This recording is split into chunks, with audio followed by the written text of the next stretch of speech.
Thank you, Linda. Joe, what experience have you had with cost-cutting methods and holding expenses within a strict, limited budget?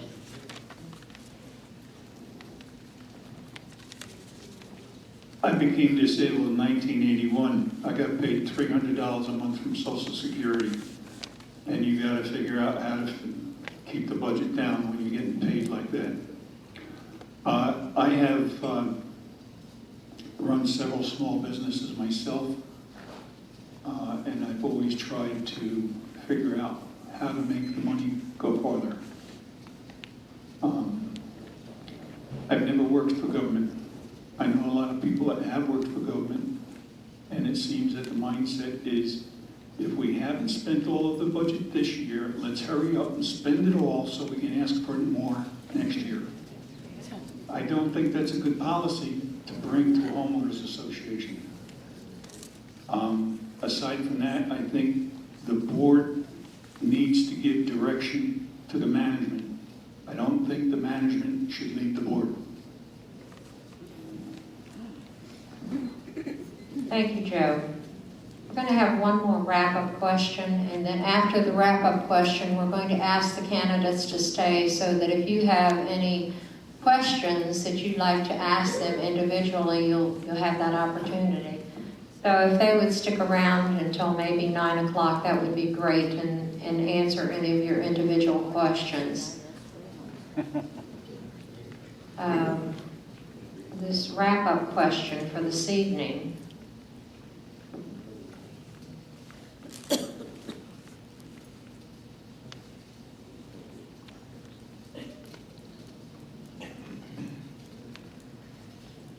This we're going to start with you, Val, and work our way down to Joe.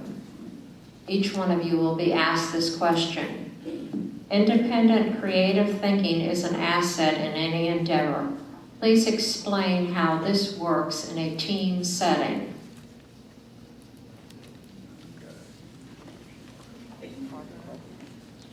First of all, if you have a team, you need to be able to give each member of that team an equal opportunity to share their ideas.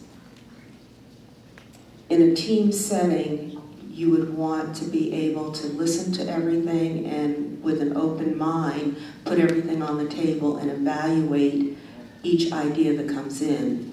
And you would have agreement or consensus for the best possible solution. You would always have different ideas, and that's a good thing because you want, if you had everybody thinking the same way, you wouldn't get the diversity and get a lot of creative kind of ideas coming forward. But mainly, you need to be open and you need to think outside of the box.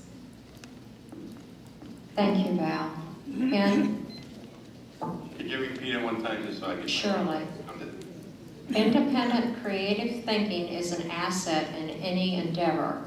Please explain how this works in a team setting. Okay. My view of that is simple, that unfortunately when you do have large groups like us and you do people come up with ideas, unfortunately they get through a group of people, start getting involved in it, and then everybody seems to come up with explanations or reasons why these things can't be done because of this, that, or the other thing. Independent creative thinking also means you got to take a chance. When people come up with ideas, you got to take a little bit of risk. You don't want to put your risk out so far that it really hurts you, but you got to take a little risk and see if it works out. I'm going to give you an example that happened today, but I didn't speak about it. The board of directors came up with an incentive plan for food and beverage and for the golf managers. There was a lot of debate and a lot of discussion on it, and a lot of pros and cons of whether it should go forth. Eventually they did approve it, but there was an awful lot of discussion not to have it happen. My viewpoint on that was it was a small amount of money that was going to happen, and it was just a one-year test to see if this incentive program that was an innovative thinking by a team would work. I think it should have went through very easily and then evaluated the results afterwards. That's independent creative thinking. Most of the time it stopped because too many people putting their hands up saying, no, no, no, no. You gotta be risky and let it happen. Thanks, Ken. Linda? Independent creative thinking is what gets everyone to move forward. In essence, that's brainstorming. And when we are moving forward in our search for our general manager, this is exactly what we want to do. We want to take everyone's ideas, everyone's questions, the thoughts that they have, but then bring them together and work together. Are we all going to agree all the time? Of course not. Because we have so many different ideas and many different kinds of people in Heritage Pines. However, we do need to take those creative ideas and listen. As I said, you might not all agree, but then we have to come together for the best possible solution. Thank you. Thank you, Linda. Jim Kelly? Independent creative thinking. First of all, we have to have the community involvement. This is an organization that is run by the community, not just the board of directors. So somebody comes up with an idea, you research it. As I said about the reclaimed water, I really don't know about that.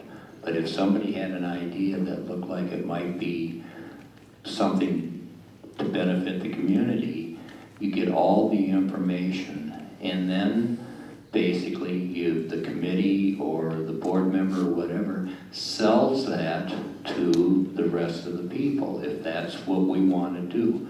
But it's the community involvement, and I know it's a not-for-profit organization, but we do need, in my mind, to run the overall organization as a business, not a not-for-profit,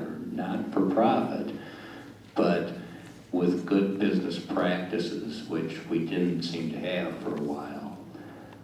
That's it. Thanks. Thanks, Jim. Joe? I think that independent thinking comes from a lot of things. You can get something in your personal life, you get something with another organization you're working with, you can get ideas from residents. You can see something take place and say, gee, would that be better if we did this in a different area? The biggest thing that I see with independent thinking is being able to get your idea across to the other board members. You have to be able to explain what it is that you're looking at. Somebody once told me that there was a town meeting, and somebody approached the town and said, I want to put up a nuclear facility. And after 2 weeks, the town said, okay, we all agree, put up the nuclear facility. The following month, someone came up and they said, you know what, the police department really needs a garage for their cars. And it took them 6 months to approve it. The reason for that was nobody knew anything about a nuclear facility. Everybody had a garage. So everybody had to have their input. So it's just a matter of being able to explain what it is you're doing.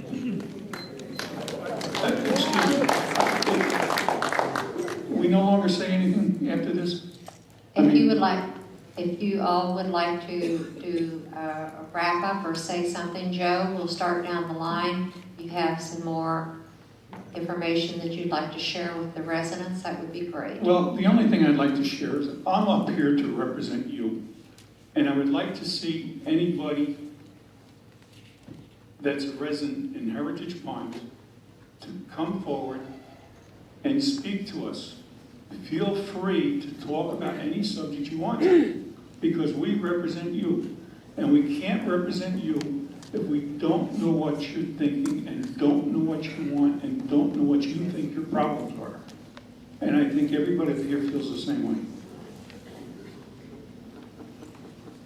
Just to wrap up, I know that we could never get everybody to agree on the situation. So what it ends up being is what's best for the community, the majority of the community, matter of fact, I know we couldn't even get everybody in this room to agree that today is Wednesday, I think.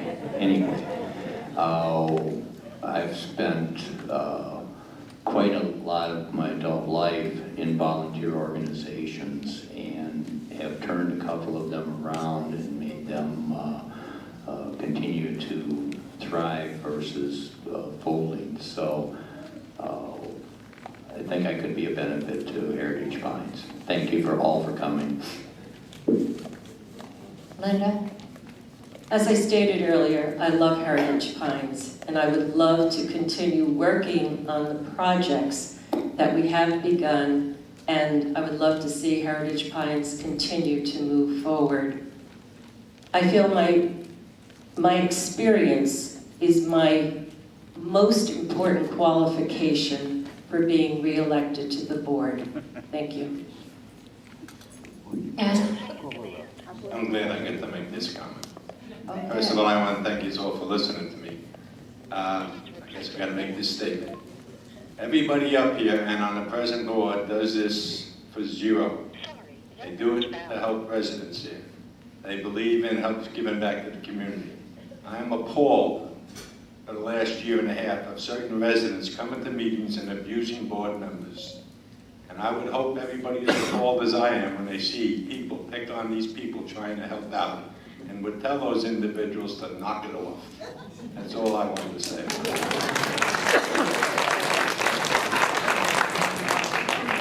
Val? Well, it's not a pretty job, but somebody has to do it, right? One of the things that I really think I'm able to make the hard decisions, and a lot of people want you to make the decision that they like. And sometimes you have to make a decision that people don't like. But I promise you, if I make a decision you don't like, I sure will explain it to you and let you know why I made it. Because sometimes it's a little bit more palatable if you understand the reasoning behind it. I think that this job is difficult because there are so many people here and they all have ideas of how the place should be run. My attitude is I'm going to do the best I can to run it, to keep you from having to pay excessive assessments and to look out for your best interest. Thank you. Thank you, Val. I thank all of the candidates tonight for your input with questions. I once again ask you to please make sure that you vote. One of the things that I did not mention is I did tell you that it takes 422 votes for us to have an election and have it be valid. But in order to get the bylaws changed and the declaration changed, it takes 938 votes. That's why it's so hard for us to change the bylaws and the master declaration. So we really need for you folks to get out, and if you do have a neighbor that can't come up here and drop off their ballot, or maybe they need help filling out their ballot. A lot of people look at that and say, ooh, this is scary, I've not done this before. I think the ballots have been simplified this year. I think they'll be easy for you to work with. Share your help with your neighbor. If you have a question about filling out a ballot, call me. I'm listed in the phone book. I'll be more than happy to help you. Any of your board members will be happy to help you.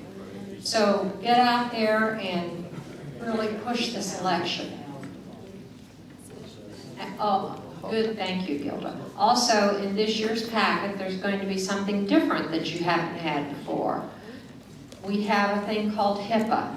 HOPA, not HIPAA, HIPAA's medical. HOPA. HOPA is so that we can remain a tax-free organization for 55-plus residents.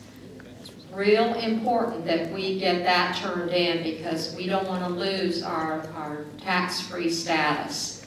So pay attention when you get your package. Like I said, call your board members or call me. I'll be more than happy to help you. But get those forms in here and get your ballots in here. I do encourage you to talk with the candidates this evening, and thank you all for coming for this evening.